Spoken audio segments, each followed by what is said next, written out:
Good evening and welcome to another episode of Unstoppable Overcomers. I have to say, we've been having a conversation in the green room before we went live here, which was absolutely insanely good. So I have no doubt that Mr. Drew Deraney is going to come on and just really nail this show tonight. So welcome to the show, Drew. How are you? I'm doing all right. Dorothy, I'm pumped. That was a great precursor earlier. How are you? Right? Mhm. We might get into that later. Depends on where the Holy Spirit takes us with this conversation. But I All really right. want people to know who you are. So, Drew, please tell our audience who you are and what it is that you do. Well, I just found out who I was about a year ago because my entire life I've been a people pleaser. So it was nice to finally learn after 54 years who I really am. Name is Drew Deraney. Father of three awesome kids. Matthew's 21, Nicholas is 19, and Emma's 17. They're like my life. I was in healthcare for 24 years and left to buy a franchise, but it was in an industry that wasn't my passion.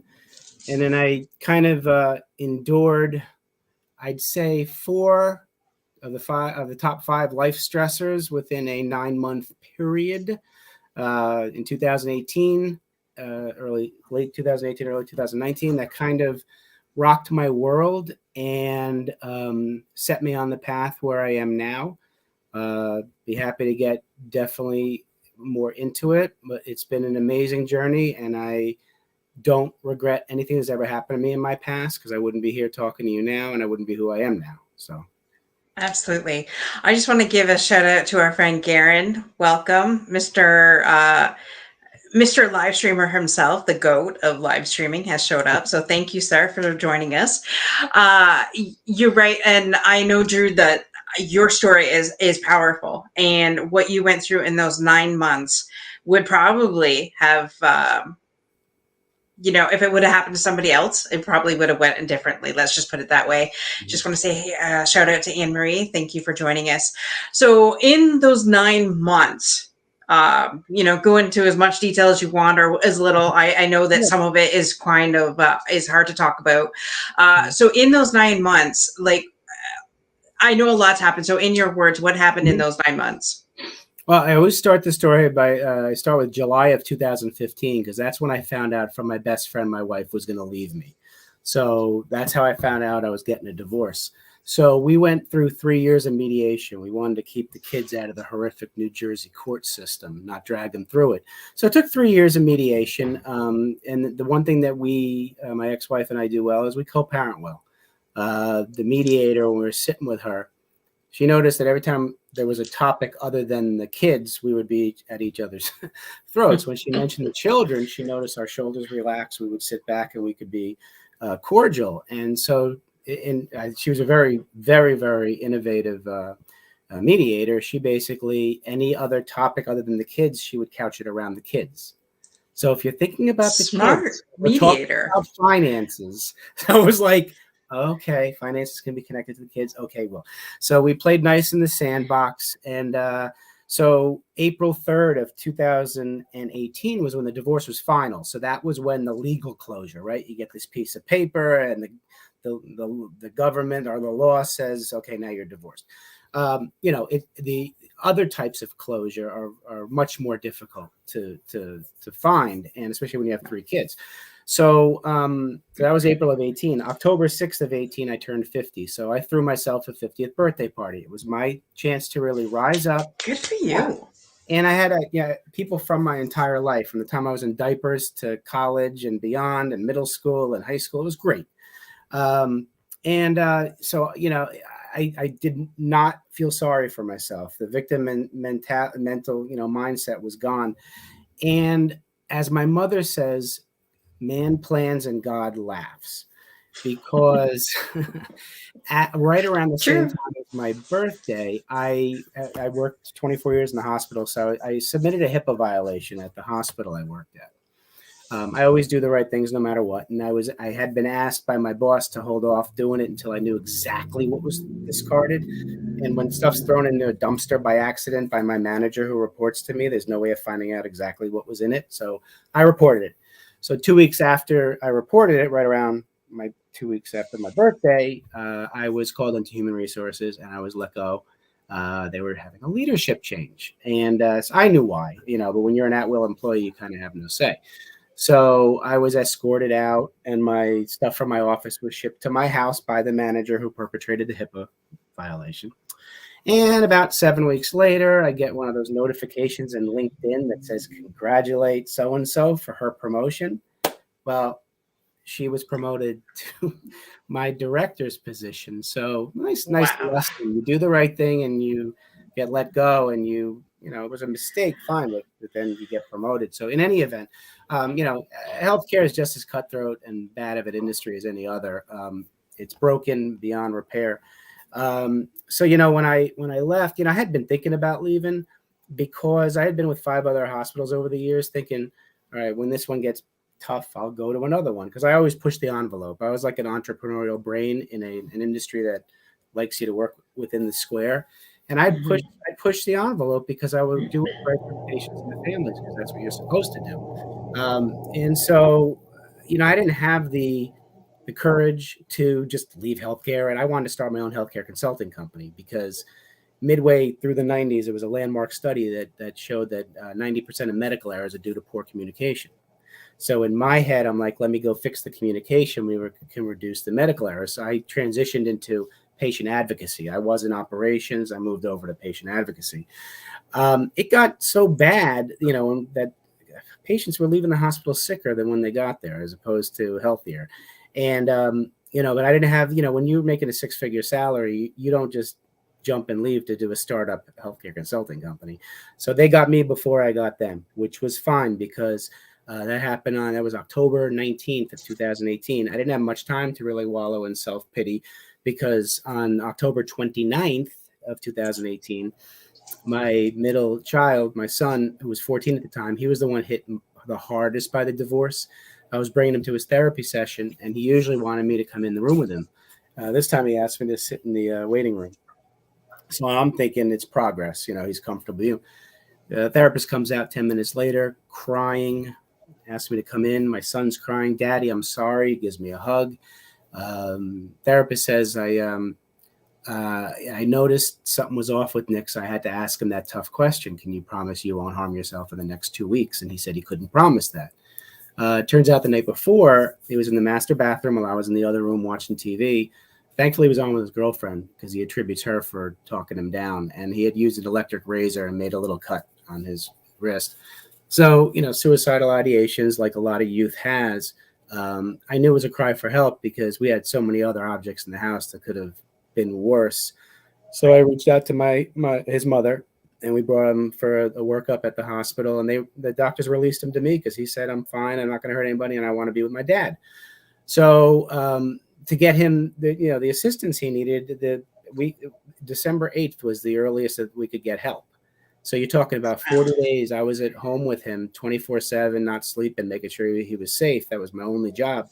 And I realized that I finally felt grateful for being pushed out of the hospital. I really believe that God knew something was going to happen and said, Drew, there's a place you need to be better than here. Because if I was still working full time at the hospital, I wouldn't have been able to spend the physical and emotional time I needed. And we bonded. And December 8th came, we brought him to get help. And, so you're talking about, that's 3 life stresses, right? You got the divorce, you got the job loss. Now your child's got a serious illness.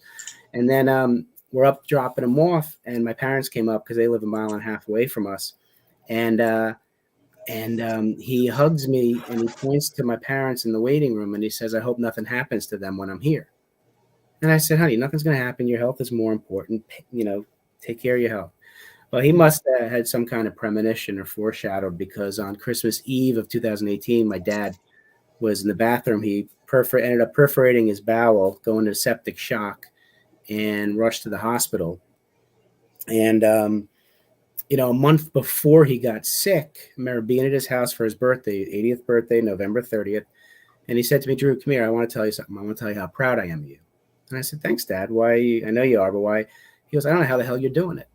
First the divorce and the hospital shit, and then Nikki, and then you're still taking care of Emma and Matthew, and you're here every day checking on your mother and me. I don't know how you're doing it.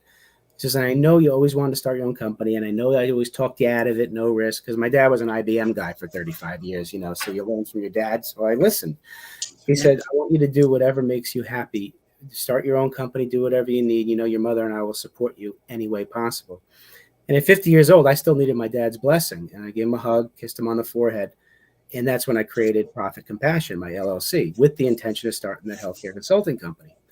Well, when he was rushed to the hospital, he went through multiple surgeries. And the day before, he ended up passing away on January 13th. But on January 12th, we got to go visit Nick. And unbeknownst to us, he was self-advocating to see his grandfather in the hospital.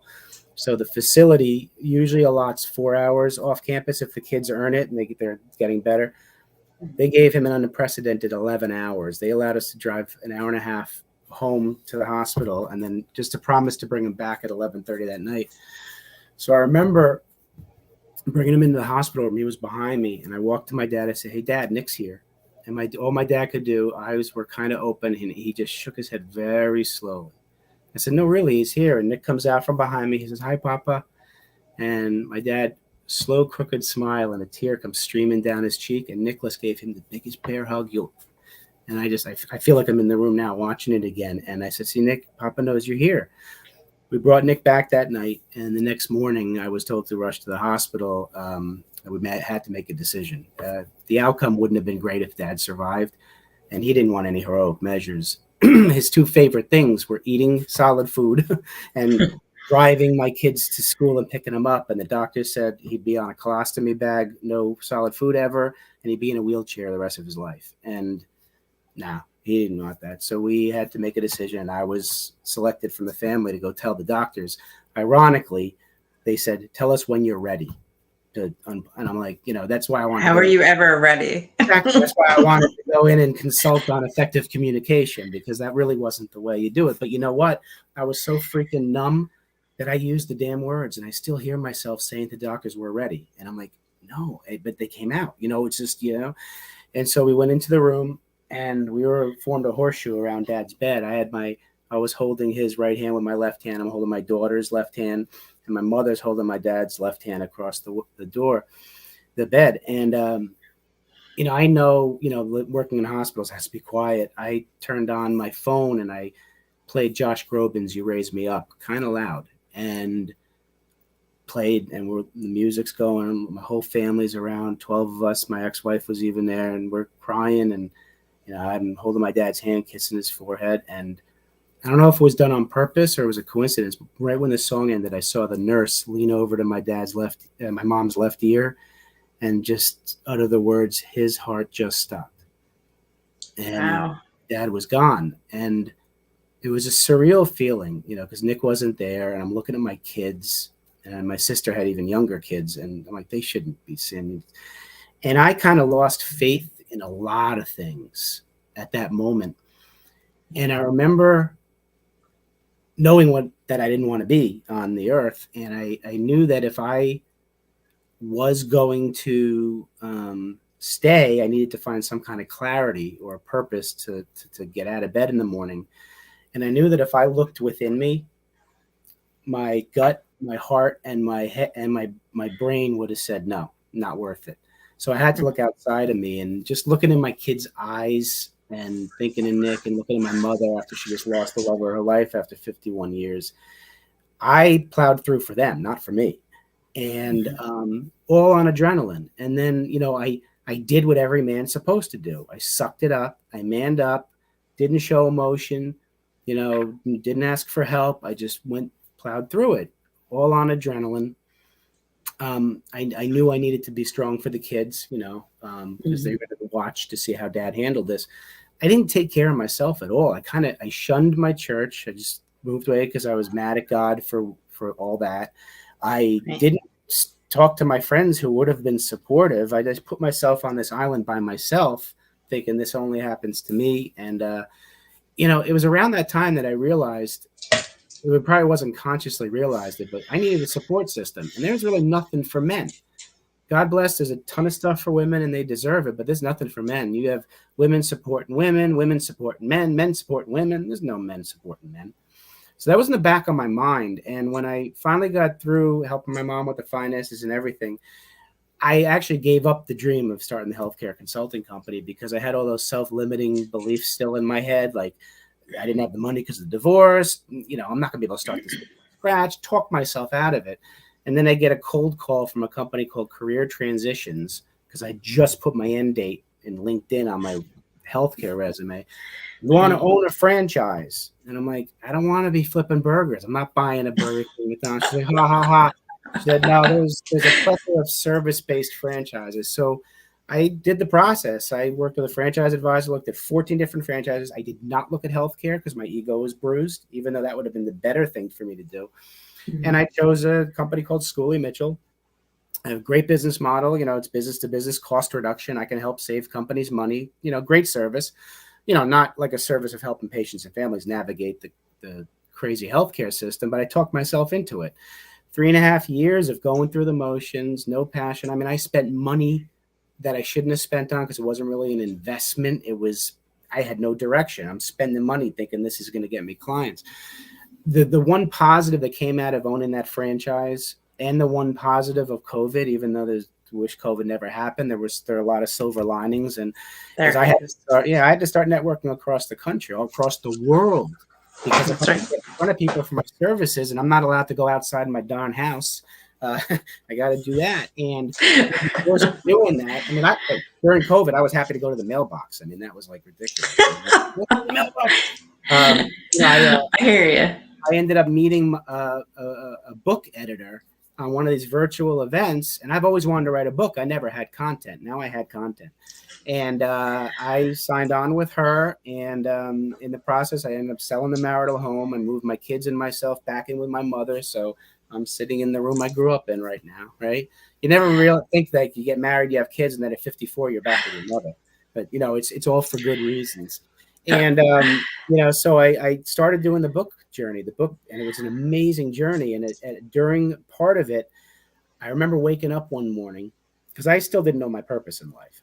You know, I only really realized my purpose probably about 4 months ago. I woke up and I said, I'm not doing this franchise thing anymore. My passion's somewhere else, and I'm putting all my energy here. So I actually looked up a bunch of franchisees who had left, and I asked them, what's it going to be like and I walked away from it. I just made sure my clients were transferred to another franchisee, so they were okay. And August 2nd of 21, I walk away, and September 15th of 21, I formed Men Supporting Men Collaboration Tribe. I formed a men's group. It's a membership group. And it's all about bringing great men together who want to make a bigger impact in life quicker through connection and collaboration. And it's important for us to tell our story because isolation kills desire and faith. I know that firsthand. So absolutely. That's where I am right now. So I sorry that you had to go through that, but I know that the saying, what doesn't kill you make you stronger. Yeah. I knew that your dad had passed away, but I didn't remember the part of the story about the bowel. And that is how my grandmother died. Basically, how you described your father was how my grandmother died. My dad had to make that decision. Yeah. You know, she stroked it on the table when they did the surgeries when no quality of life. So, yeah. And after a month after, she was bleeding internally for a month and they didn't catch it until the night that she passed away. And there was no sense of having surgery again because there was no quality of life to begin with. Yes. So we let her go that night. And so I feel for you. And then I watched my dad die last September of cancer. So I can empathize with you. Yeah. We don't really have the same feelings but we know what it's like to go through it, right? Yeah, I mean, so absolutely. It's as you were talking though, I was getting like glory bumps. I won't say goosebumps, glory bumps down my arm because I was just like, I can feel like how you were describing it is like you were right there again, like you had said. And so, you know, what you're doing with men is absolutely critical. And this last year of training that I've taken different trainings, and one of the things that keeps coming up, because you know we can all complain about our spouses, but why Yeah. do that? Let's Right. find the best in them instead of the worst, right? Yeah. And it's true. Like I never thought of it like the emotions that I go through, my husband goes through, but you guys are told to suck it up, or Mhm. you know, that's just man up. I hate that term, by the way. Don't say it around me. Don't say Well, man up. I'm redefining what it means to man up. So you'll when I'm done, you won't mind. It's So I love what you're doing for men, because you're right that men do need support too, mhm. and I just love all of that. And you know, men can be vulnerable, and it doesn't make them less than, or what's the word I'm looking for? Well, it's not a Uh, weakness. It's not a weakness. You can still be no, strong. You know, the key thing though, Dorothy, and I've realized this is you can be a man who is emotionally vulnerable, yet if you're emotionally vulnerable in front of the wrong person, some men pick the wrong spouses who may say be emotional, be vulnerable, and then when we do, the reaction from the woman is contrary to what she said she invited you to do. And so when you get belittled, or if it's shame or whatever, then that man's going to withdraw that. So what I'm going to be teaching men is like, first, be self-aware and build up your self-identity. right, If you have a strong self-worth, which I characterize it as self-respect, self-trust, self-love, self-confidence, those four things. If you're right, strong and you have that strong, then be emotionally vulnerable and always be aware of the reaction you might get. Don't be surprised. right, Often those men with a low self-worth, like I had, you end up gravitating towards or attracting the wrong women, yeah, right? yeah, And if you're an empath at heart, like I am, and you're trained that it's okay to be emotional, when you do that, though, with the wrong person, or the person who's not going to react as empathic, mhm, it can crush you. And that's what it did to me. I mean, I basically lost my self identity. So I was joking before that I've now built a boundary around my self identity, that right. I'll be emotionally vulnerable with everybody. If you don't like me, fine, leave, because you got to accept me for who I am. I haven't been like that for 53 years. I've only been 54 since October. So it's it's And you know, I love what you said, and not to make excuses for women, but women that are, okay. So I've been independent, never got married until I was 40. Never met the right guy till I was 40. Got married at 43. So mm-hmm. I've spent 43 years being the people pleaser, because I was a people pleaser in my family. Yep. I was strong. I was independent because I had to. I grew up in a home where my parents were chronically ill, and I took care of everything. Right. So fast forward that 43 years, I'm Yeah. this strong, independent woman, which Right. most guys say they want, but trust me, they don't. They Depends don't on want how it's that. done. It depends on how it's done. Yeah. Yeah. So, you know, for somebody who is a go getter and just go, go, go, Yeah. Yeah. it's hard for me sometimes to see that men's side and them wanting to be vulnerable. But Right. I will Right. have to say, this Yeah. last year, I Yeah. have made a point Yeah. not to be overbearing. And if I Well, give am, you I credit for that. apologize to my husband right away. Congratulations for that. I do have a question for you. Yes. So your first date with your now husband, he Yes. holds the door open for you, and Dorothy says, Thank you. "God bless you." Well, you know, I went on a date it was probably about a year ago. I held the door, and you know what she said? I can hold my own door, thank you. So date over. So Okay, right? so get this. What? My husband Yeah. used to do that. My husband was the guy that used to open the door for me Yeah. before we got married. Okay. Now it's, you can do it. I'm in the truck already. No, that's on him. That's not cool. I gotta talk to him. All right. But this is the saying that goes in my head. We've allowed them to treat us this way, so now we have to undo that, right? We have to Yeah. undo that. Yeah. So Yeah. You know what slowly you but do next time. surely, You know what you do next time. You go over, open the door on the side. He's like, can you please get out and open the door for me? I'm like, what the hell? You usually just say, all right, you go in. It's like, who'd you talk to on that podcast? I'm like, He is a great guy. Don't get me wrong. He is a great guy. I know. Hey, listen. Hey, if that's the I'm only training thing you have to, be bothered about, that's awesome. that let's just say that we've come a long way, baby, in 6 years. We've been together for 6 years, married for 3 years, and we've come a long way, baby. So now, had he been married before you? Yes. And he's got an 11-year-old. Aww. Well, now 11. When I first was introduced to him, the child was 5. Oh, wow. And that in itself has been a journey. Yeah, I mean that's always a variable that that doesn't make it as seamless as it could be, So yeah. Especially when the little guy tells you off the first day he meets you. No. Yeah. And I didn't run. Oh, good for you. Well, again, like we talked before, he's God bless the kid for protecting his boundaries, Oh yeah. God bless that child. You're right. It's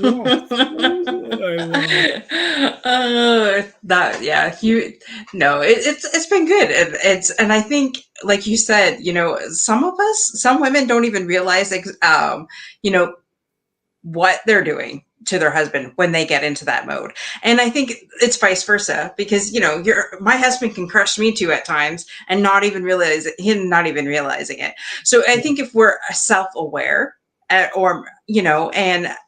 communicate what you both need effectively, so that we're not crushing each other's spirits. Well, yeah, I mean, I'll tell you, the key is about setting and managing expectations. And then if you ask yourself, well, how do I know what? Well, you ask. And I remember I was talking to my coach, and we were talking about the men-women stuff, and she made a comment that her husband never listens. I'm like, stop right there. First of all, never. You can't say that. I'm sure he does sometimes. I said, okay, let's talk about listening. I said, let's dig deeper into that. And she says, what? I said, just tell me what you mean by that. She goes, well, I have 4 businesses and I'm running and I'm always doing stuff. I want to tell him stuff. And he's on the couch. He's retired. And I'm like, stop. He's what? He's retired. I said, okay, now let's think of retired brain versus I own 4 companies and I'm running 90 miles an hour all the time brain. Go ahead.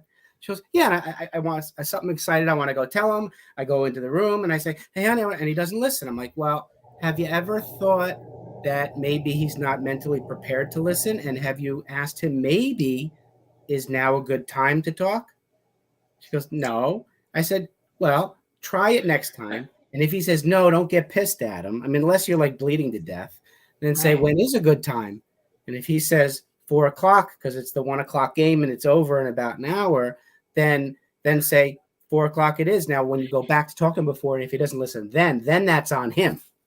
But my point was that it's not that he doesn't listen.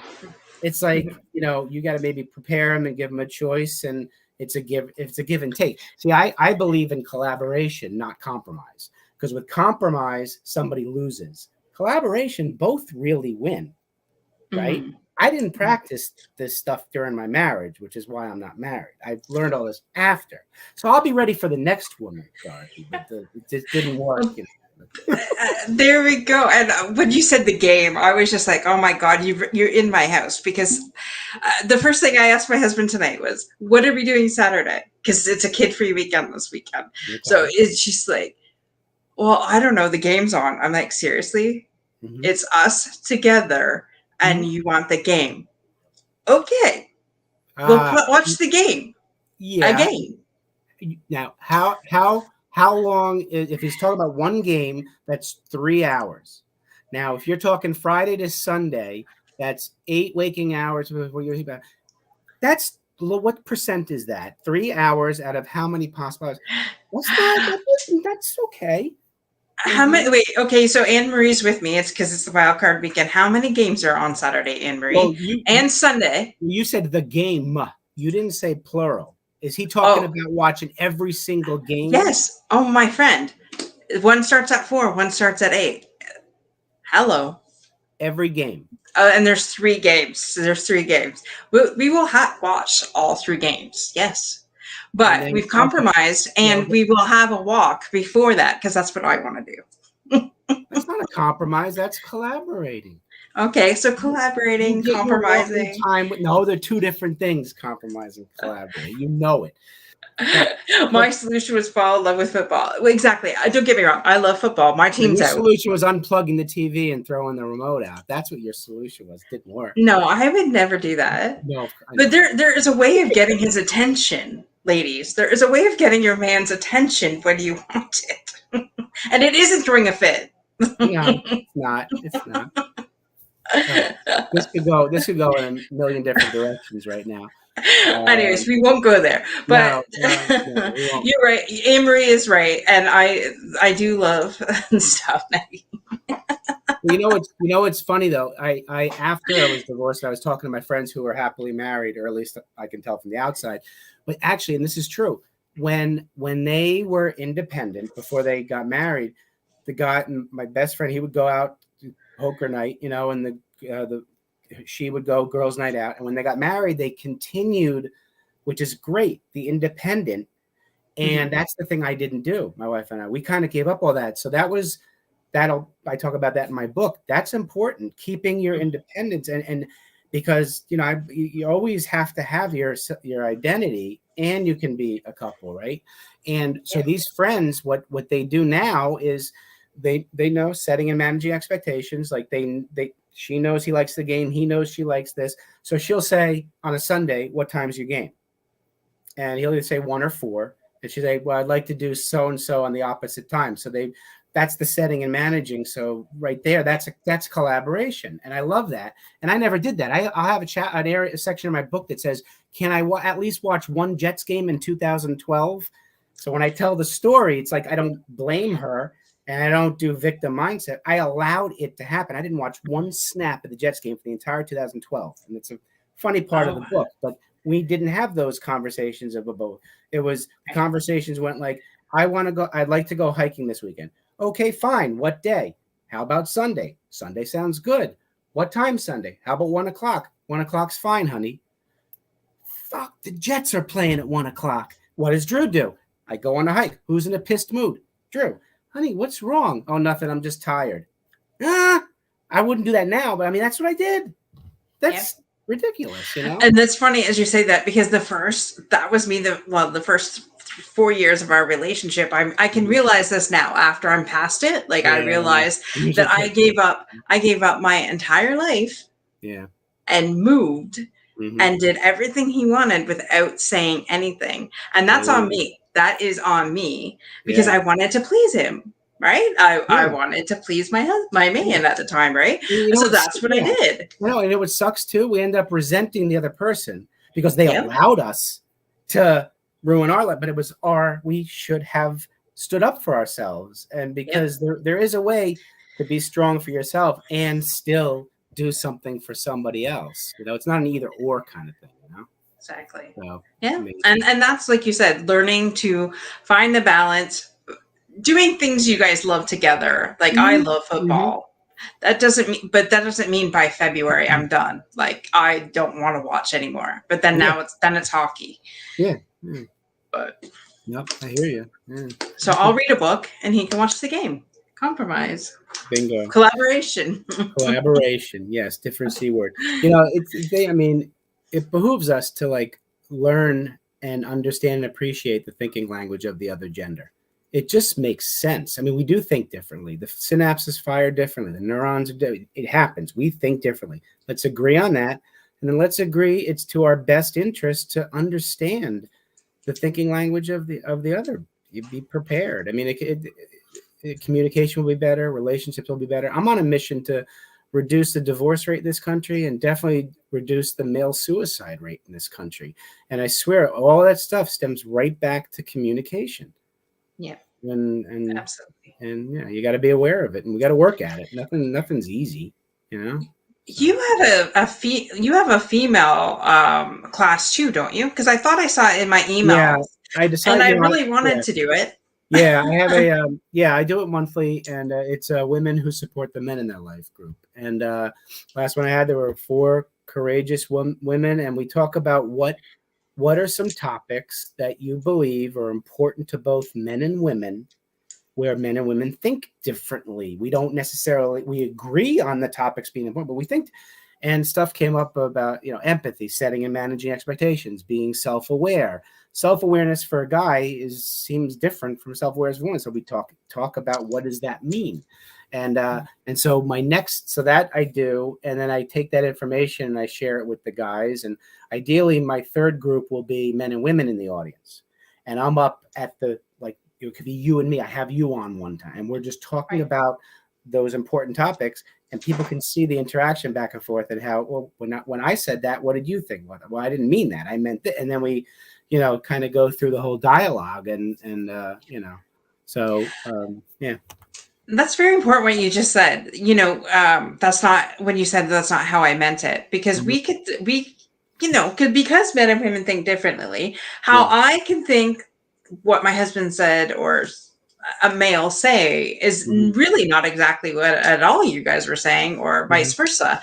Yeah. So I think it's important, and that's where the communication comes in. You got Yeah. to really. My parents were together for 50, married for 47 before he Yeah. passed away, and that I could see lots of love in that marriage, but the communication was not always there. Right. And so I had said, the breakdown in my husband's prior marriage was communication, Mhm. and the breakdown in my other relationship that I was in, obviously communication. Mhm. And when you come from a family that doesn't like to communicate, and then Right. you come with another spouse that doesn't like to communicate, Mhm. it's just I'm intentional now to make sure that, um, I bring that up. Like, Yeah. some things that Mhm. are important, like the things that are important, that you have those conversations. Right. And if somebody gets upset about it, then you have that. You're human enough to say, okay, this is what I meant by that. I'm not sure how you took it, but this is Mhm. what I meant, and have that hard conversation. Because it's either have the hard conversation now or have the hard conversation later when you're both ticked off or in divorce court, one or the other. Well, yeah. I mean, what one of the things that we used to do is avoidance an aspect that there is communication when you avoid. It's not effective, but you think it's going to blow over. But what I've learned is you definitely have to ask questions, and I've ruled out yes or no questions. I don't ask that yes or no questions to anybody anymore. I do open ended, because I remember working in a hospital. I would tell the doctors, you've got to confirm that the patients understand about their medication, because if they don't understand the why, the what, the how, they're not going to take it, and you're going to say they're non-compliant. And he said, I do ask them. I said, well, what do you ask them? I said, do you understand why you're taking your medication? And they say yes. I'm like, yeah, because they're going to be embarrassed to tell you that you can't explain it well. They're not going to say no. You know who they will ask? The nurse. So you're making it harder for the nurse if you can't ask them open-ended. Say, I'm not being condescending, but it's important that you know about your meds. What's the name of your med? Why do you take it? When did I tell you to take it? Why did I tell you to take it at night? And if patients can answer those questions open-ended, then they understand it. If they can't, then you got to explain it in a different way. It's the same thing in relationships. When you ask yes or no, can I watch the game now? Fine, right? Fine. Guy's like, oh, good. She said fine. She's like, oh, you dare, Um, It's like the whatever. When a woman says whatever, you better run. do what you want. Do what you want. You're not going out like that, are you? Yeah, we could write a whole book on those. But yeah, Oh, it's I love that. yeah, You're right. There was something circulating on Facebook. If a woman yeah, says this, it really means this. yeah. I Um, saw that. but as a woman, we should just be able to say, no, hell no, that's not what I want, instead of going whatever. And then Yeah, he say thinks he's no. got permission. Yeah, and again, actually, you know what? It's like I finally have learned to tell people no. In work, again, the people pleasers, right? You're asked to Mhm. do something. Sure, you do it, you do it, you do it, you do it, right? Then you get nothing done for yourself. And then again, the resentful piece. I finally I own my calendar. So if I can't force you into 7 other meetings, I can't, because I had done that in the beginning when I had my calendar. I remember having 8 meetings right in a row, and I didn't do any, instead of travel time, I didn't do any like breathe time in between. Mhm. I don't do that anymore, and it feels good. Instead of feeling guilty saying no, I feel like I helped myself. Right. I love that. And you're right. That's another thing I learned this year. You have to make you a priority because no one else is going to. Yeah, right. And if you make yourself a priority, then everything else will just come into place.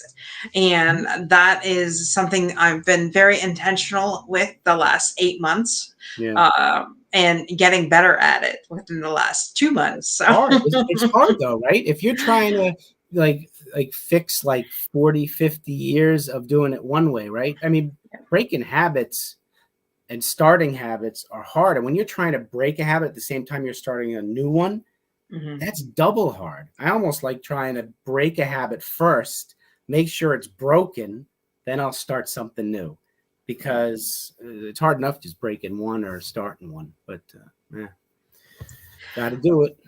I now that you said that, that sounds smart. But I'm the girl that goes all in, go big or go home. So I'll break a habit, start a new habit, and then bring 10,000 more in all at the same time. Because why not? That's what I do. Can you maintain it though? Usually it's the For a maintenance, while. right? But usually it's the maintenance, because what do they say? Like it takes 7 weeks or 8 weeks of doing something Yeah. to build that, form a habit. It's hard to try to take on 4 big things at the same time, break it, and sustain that for those. You may sustain Right. one, and you're 1 for 4. It's Well, like, that's why this year I've got 3 goals that I want to accomplish. And when I get one of those goals done, then I'll start a new one. But I've been very intentional that this year I'm starting. Actually, one of my coaches says, well, what's your 3 goals? I said, by the 5th of January, I didn't even have it done. But then in the time frame that I had with her, we wrote 3 goals down, and that's all I'm doing. 3 goals. But those 3 goals will unlock everything. awesome. So, That's great. learn from me. And you're celebrating this. You're celebrating the small wins along the way, I hope. Absolutely. You have to. Absolutely. Because that's how Oh, a lot of yeah. people. A lot of people do give up if they only celebrate when you get to the finish line. You got Yeah. to celebrate getting a third of the way there, right? Well, I don't know about you, but there will never be a finish line because there's always something to do. No, I mean on that So, specific goal. Like if on that specific that goal. specific goal Yeah. has a finite end, that's what I mean. Yes. Oh, yeah. That's something that I had to train myself to do because I would, like I wrote 1 book. Oh, that's nice. And then, oh, well, I wrote a 2nd book. Oh, that's nice. Never really celebrated it. You And didn't? then, Really? no, I really didn't. I will have to admit. Can you go back and celebrate? That's a big accomplishment. Well, that is a big accomplishment. And actually, I'm really glad that Dr. Christie showed up because she says she's so grateful to see both of us. Dr. Christie, I love her. Much love out to Dr. Yay. Christie tonight. She needs Awesome. a little bit of love. Well, we all need love, but anyways, I forget what I was gonna say. But yeah, no. So now I celebrate daily, no Good. matter what. It's the end of the day. I got my 10,000 steps in. I, was on my plan for everything. The show is a hugely successful raving show. Yeah. Good Celebrate those wins. That's good. I'm glad you do. It's something I never used to do. I do it now though. I celebrated this win tonight. I'm like, oh my God. And in half an hour I get to talk to Dorothy. This is so cool. Oh, well, isn't that sweet? Well, I mean, you had me like 4 months in advance because you're so booked with everybody. Every time I look at I'm like, oh my God, I gotta wait another month. I gotta wait. And then when January hit, I'm like, oh my God, it's tomorrow. Woohoo! That's what happens when, we're just so popular over here. We have people. Jeez. I had no gray hairs by the time we first booked the appointment. Now you have gray. Okay. So long. I was thinking that, but I didn't say it. You did, my friend. I did not say that. No, I have the same amount of grays. I named them after my children. Oh, that's funny. I say this half is for my husband. Yeah. This half is for my mom. Down the middle is for my stepson and my brother and his kids. I love it. I love it. I love it. I saw it. I think my mother has something on the wall in the kitchen. It says when uh, it says a grandchild is a gift from God. So I inserted something in the front that says, and kids are the practical joke from God. But I guess you have to have the kids to get the grandchildren, so you have to deal with it. It's like, there we go. And Kimberly is laughing her ass off in the green room. So let's bring her up because it's that time now where we're going to bring in the fundamental section of the show. What are you two laughing about? Everything. Everything. Well, you making fun of like us? this has been an insanely amazing show, but like, why are you laughing? Yeah, well, so she's been frothing at the bit to get into the show. Yeah. So I'm not going to waste a second of my energy. I'm just going to give it over to her. She could not wait to get in here, and I can't wait to get her in. So everybody knows who I am. Glad to be here.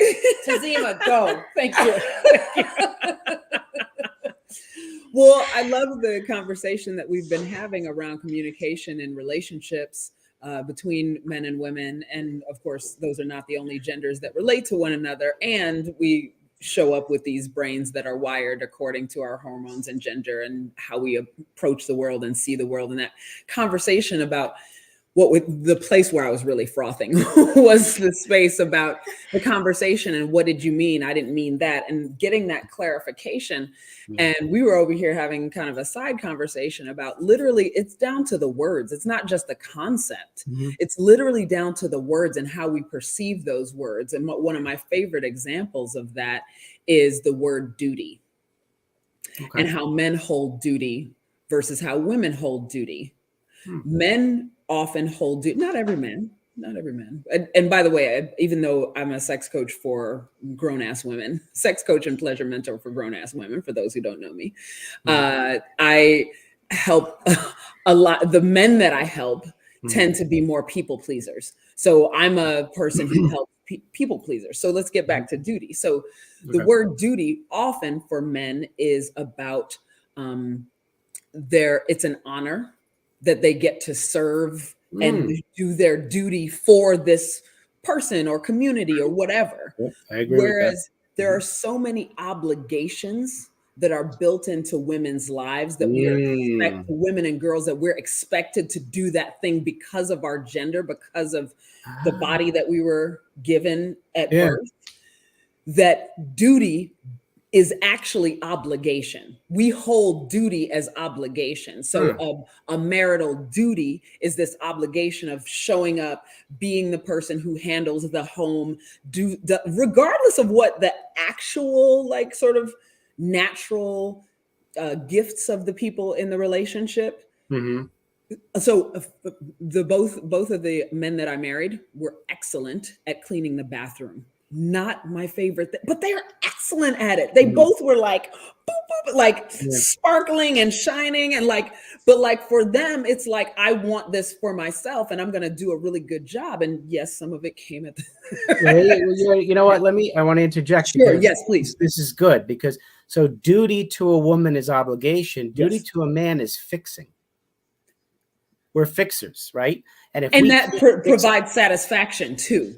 If they can fix something, yes, it's bothersome because fixing something adds to our bucket, and we're simultaneously helping somebody else if we fix something. Beautiful.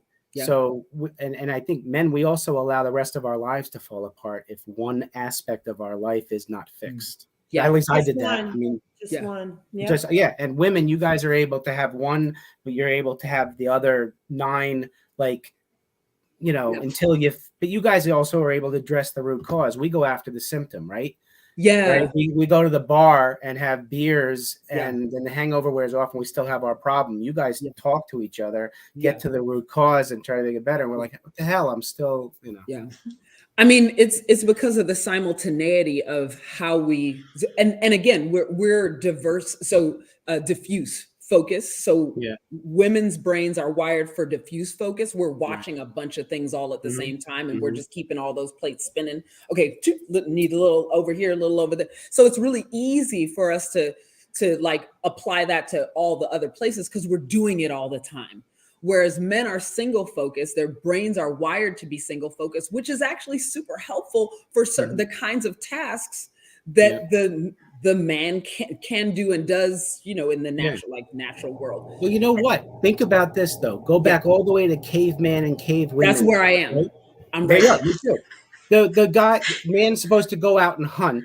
Yeah. One thing, right? And you guys are supposed to take care of the family, the food, everything. Yeah, we got to see all the chicklings running around. Right? Yeah. And if a threat shows up while a bunch of things are happening, we're not going to fight the threat. We got to gather the stuff, gather the kids, and like we got to like boop boop boop, like really quick on if we're on the savannah or in the cave or whatever. So it takes both kinds of brains. Neither one is better than the other, and that's one of the things I bring to my practice. Is it's not about, you know, women often will kind of joke with one another and say, oh, well, men are stupid. And I'm like, no, they're brilliant in their own way. And if we honor that brilliance, we can help them cultivate that brilliance, and they can show up powerfully in relationship and have space for us to show up powerfully in our gifts. Totally. But if we don't do that, we need suffers. Men need women, women need men. Totally.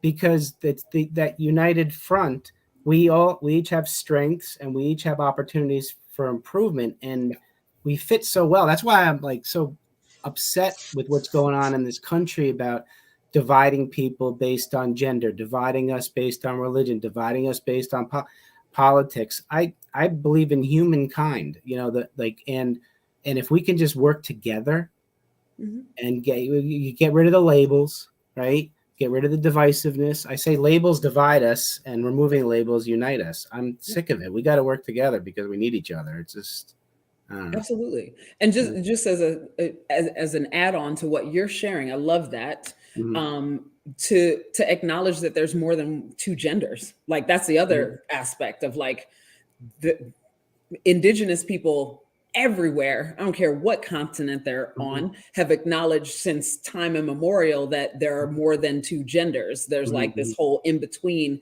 shades of gray. And from a sex coach slash, you know, biology model, physiology model, even the genitals themselves are on a spectrum. There are a lot of people who are right in the middle, or like somewhere kind of toward having a penis, or kind of toward having a vulva. And I call them innies or outies. Like the outie, and biologically it is an innie and an outie, by the way. It's the same material, just inside the body or outside of the body. And like so a belly button. Like a belly button, totally. So if we acknowledge that that we are on a spectrum, all of our stuff is on a spectrum. It's not so much that we're that far apart. It's just I'm expressing this part of the spectrum. You're expressing this part of the spectrum. And how can we find a space where we can actually be together? Yeah, I mean, to me, it's a continuum. You think about hormones. Some men have more testosterone, estrogen, whatever, you know. So and it'll vary throughout the course of the day, right? Because your hormones vary based on whether it's stress or whatever. So, because I even talk about trust being on a continuum. You know, some people 100%. Trust people no matter what. Some you have to really earn. But during the course of any day, you're on a continuum depending on what's happening. So, to me, like our whole life is a continuum, and it all completely. And the more we play in the gray. The more that we can sort of find out what works for us. It's never about like, well, this is the one way that it's going to be. And I'll even share with you this other really fascinating thing about men. Speaking of the hormones and the day, men are men's cycles. So a woman's cycle is 28 days. A man's cycle is 24 hours. And so like it's not even the stress that shifts the hormone. It's literally like because your systems are made in alignment with the day and night cycle, like it makes sense for men to work 5 days a week or whatever, or get up early in the morning and do the thing. It totally makes sense for women because our hormones are taking this journey over 28 days. There are times of the month that it would be better for us to do sales, like when we're ovulating. Interesting. That'd be a great time for a woman to do sales. And I don't even care if you're fertile. If like you're literally. Yeah, and you don't even have to be, some women don't have cycles for many reasons, Right, but you can still use the moon because it's the same deal. So so if you're no longer cycling, yeah, there's this option that you can use the moon to help you out. So you're not doing a whole lot of outward stuff during the new moon or on your cycle. And during the full moon, you can mix it up, be really charismatic. But if we listen to that and don't try to live our lives like men, that's interesting because I don't know if you're going to see this analogy, but I was just thinking, I have a tendency when I'm working, right? Let's say it's the working hours. Yeah, I'll be doing I'll do stuff for work that have nothing about communication with a human being, and then it's like 6 o'clock or 7 o'clock, 8 o'clock, and I'm like, oh, I gotta call. I'm like, son of a bit. It's kind of like, do the stuff during the time that you have to talk to people when they're awake, and then so it's kind of like what you said, at the optimal time, do this. Like, some people are morning people, right? Some people are not too good in the morning, and then but if you're a good morning person, it behooves you to do the difficult stuff you hate in the morning when you can kick butt, right? When you've got the resilience to do it. And it's like the thing where you were saying about the men listening or not listening. It's not about that. Are they ready for the conversation at the time? Are you ready to be with someone when your body is not ready to be with someone? No, it's not. But you can wait until it is, or you can design your day so that so that your body and your listening or your awareness or your presence is present for the conversation you're wanting to have. You know what I've been using lately? If somebody asks me and I'm not really, I say, you know what? I don't have the mental bandwidth to do it. Yeah, let's schedule a time. Because there's a physical bandwidth, there's a mental bandwidth. Emotional so I've used that term, emotional bandwidth. And that's part of being honest, the authenticity, right? Absolutely. If you can be honest with somebody and say, look, I care about what you're saying. I don't have the mental bandwidth or the emotional bandwidth to handle it now, and I don't want to do a disservice to you. I want to be there for you when it's there's no one on the planet that would not appreciate that or respect that. Like, they would respect that, appreciate it, and they would be present to being honored. Because you're actually saying what you're saying is important to me, and I can't digest it right now. And that's so what I used to teach at the hospital is, I would say the first 3 words of every sentence are the most important words, right? So you would like close the privacy curtain for a patient, right? And if you say nothing and close it and walk away, what's the patient thinking, right? They're thinking, maybe am I being too loud? Or if you go, I'm going to close your privacy curtain, and you just close it, they're still thinking. If you say, for your privacy, I'm going to close the curtain, holy geez. Or for your safety, I'm putting this cone here so you don't walk and slip. If we do that for everything, the why before the what, first 3 words of a sentence, do that with kids, all that kind of thing. We don't do it because it's not habit. You got to consciously think about that, Yeah, that's really beautiful.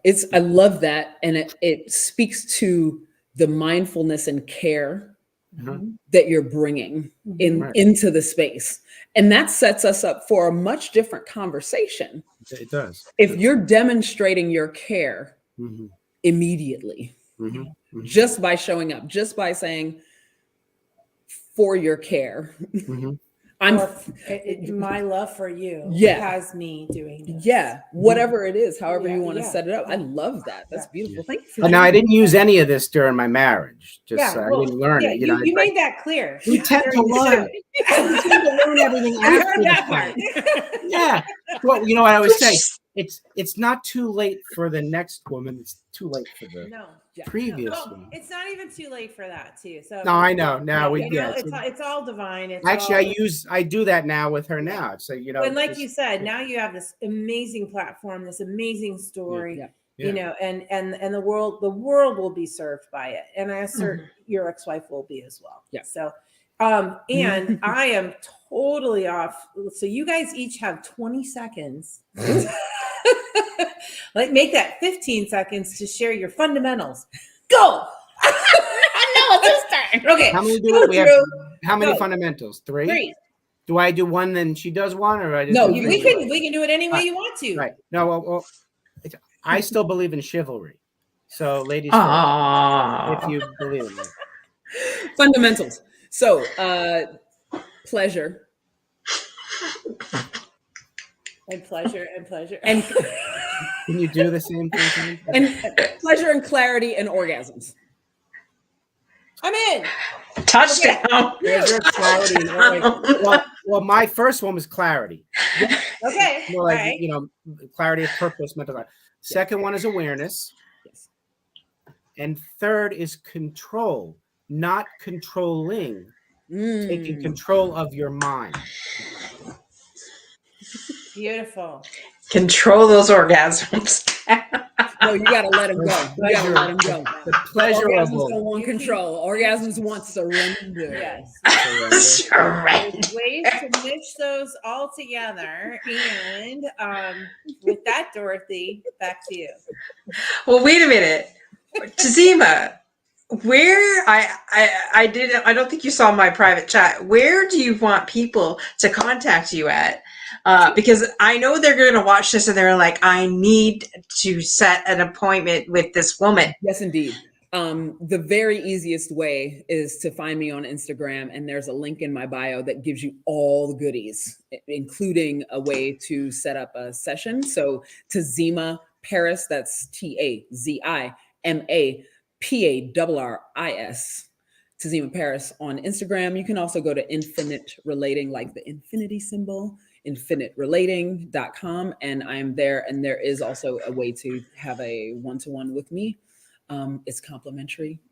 Have a little initial chat with me, and I would love to support the ladies or the people pleasing men Or couples. Also couples. Yes, Yeah, I do yeah. work with couples. Yeah, but grown ass Really? women need an update to their education around sex and pleasure and yum. Version 2.0. Let's get it, ladies. I learned a lot. Hell yeah. I learned a lot. And I love your work, by the way. It's been fascinating to listen to you, and I believe that you're going to shift the world of and keep marriages together. It's Yes. beautiful work, It really huge stuff. So Thank thank you for doing your Yes. work. Absolutely. Yeah. So wait a minute. I know we're over, but if you answer this question. So I had a former coach once told me that we are in control of our own orgasm. Is that, would you say that would be true? Here's what I would edit for that. Okay. We are responsible for our own orgasm. Each of us is responsible. You cannot control orgasm. You can't, like, it's not, orgasm is more like a tickle reflex. How can a guy be responsible for his? Or are you talking about women? Each of us are responsible for our own orgasm. The emphasis is that women need to be responsible for their orgasm because of the way that we're socialized around sex.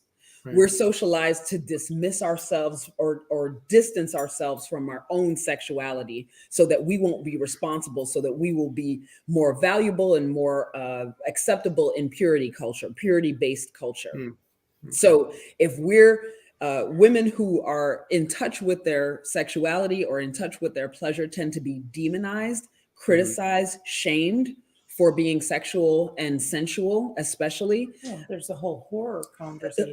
Well, they're shamed by the people who don't know how to do that or are jealous. That's why. It's actually built. It's literally built into the fabric of our society. I'm literally writing a book on this right now. We were taught that, right? Isn't it learned? Like literally.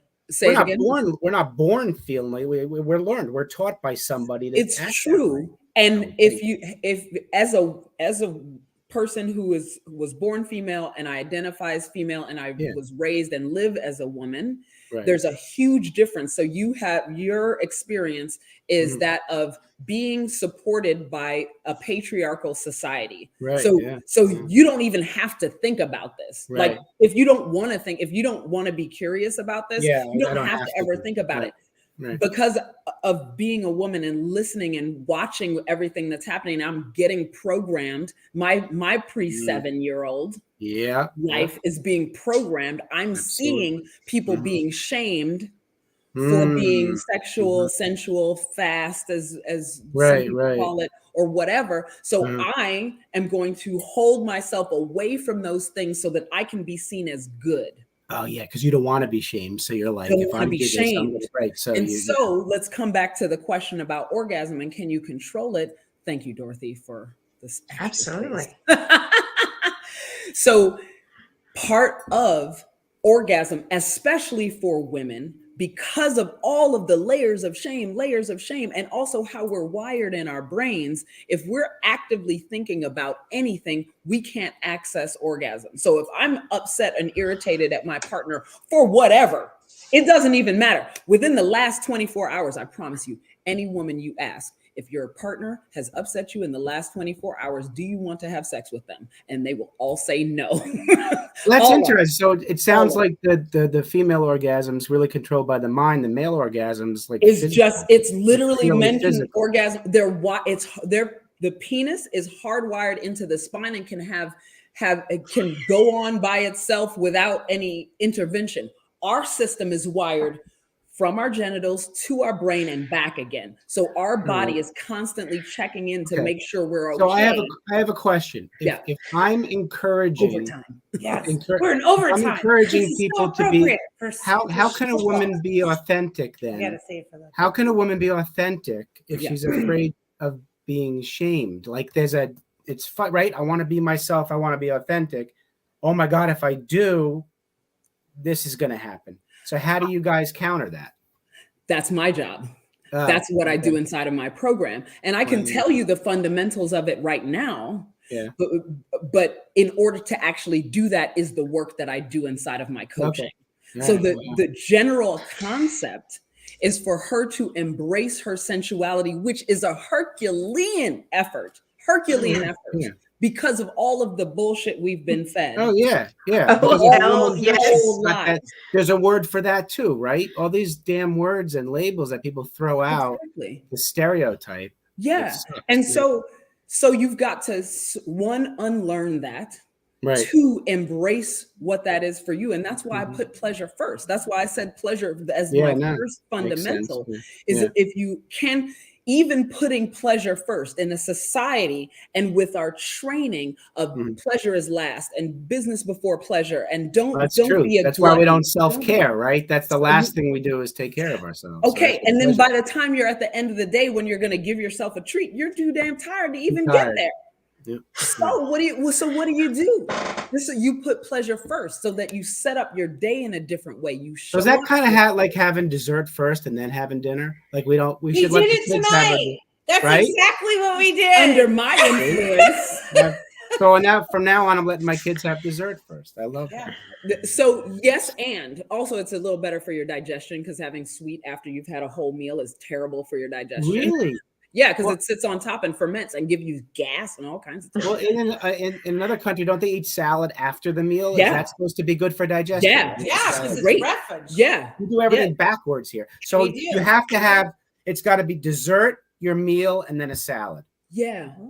Yep. Because the salad will shit it right now. That's right. And more fiber. But let me say something about pleasure. Let me say this is my PSA about pleasure as well. Okay.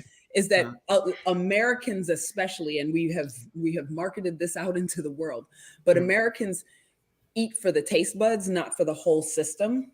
Okay. Yeah. And so when I say pleasure, I'm not talking about gluttonous, like overindulgence or any of that. I'm literally talking about the authentic pleasure that is determined by who you are in the world. So my pleasures are different from Kimberly's. They're very personal. They're different from Drew's. They're different from Dorothy's.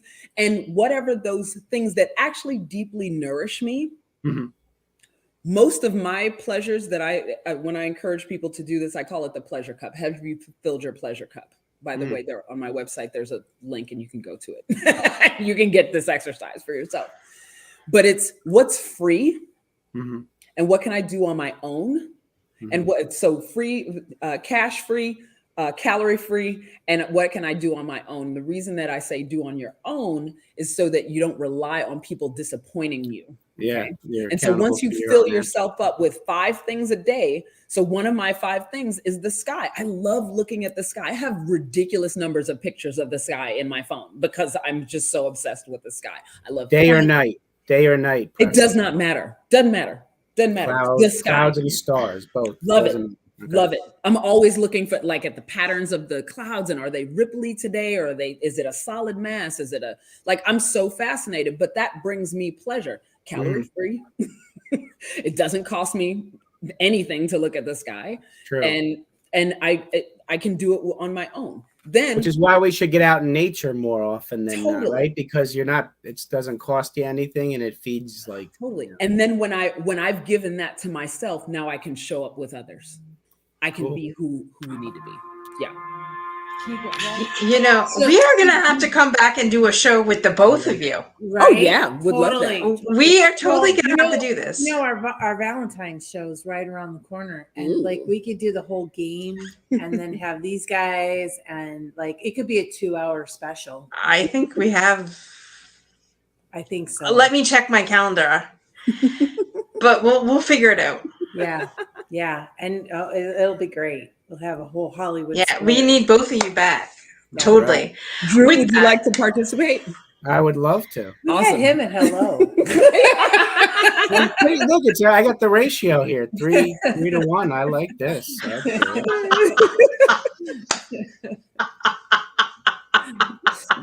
With that, thank you to our guests that have been watching the show tonight. I'm kind of tongue-tied right now.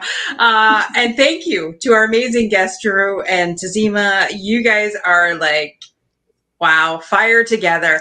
You know, I'm thinking you're going to have Tazima in on your empowerment things that you do monthly. Oh, for with sure. I would love that. But I need to get in there first. But no, I'm kidding. No, she said that in the green room. I want to get my hands on Dorothy. Everybody wants to get their hands on me.